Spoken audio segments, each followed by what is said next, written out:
kabutcher, sa mga hindi pa na panood paano magtaso ng tupa, panoorin nyo para matutunan nyo. Saka yung mga gusto mag-apply dyan mga kabutcher, ganito lang kasi lagi yung trabaho dito, puro tupa talaga kami. Maraming tupa ay sa baka, kaya panoorin nyo kung paano ito gawin ng by parts. Kaya retaso ko itong balik ko ng isang buo.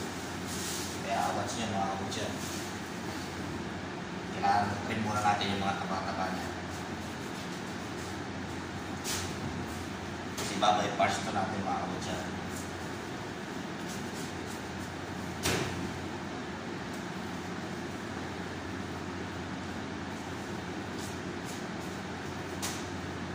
Laging inuuna ito yung shoulder mga kabutcher.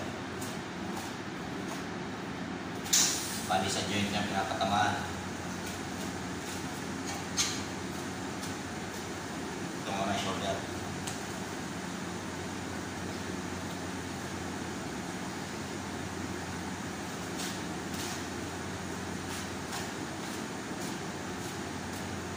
Dito kasi sa Middle East mga kabutcher, specialty talaga itong itong tupa at saka kambing sa kanila.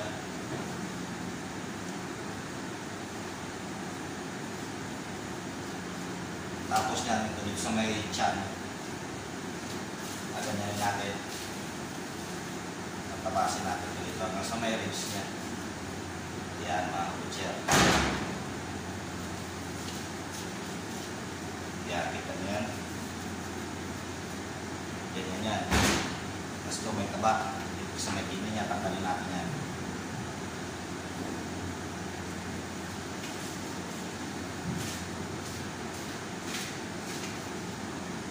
Taba, tanggalin yan.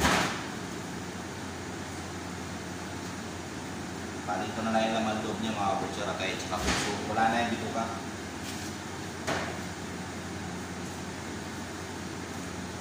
Tapos bali dito may joint ito dito sa may gitna.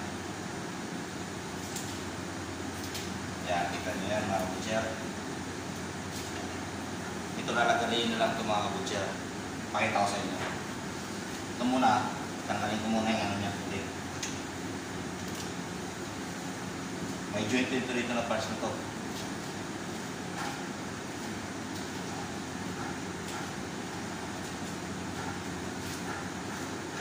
Bali ito yung short leg niya na mga kabutcher.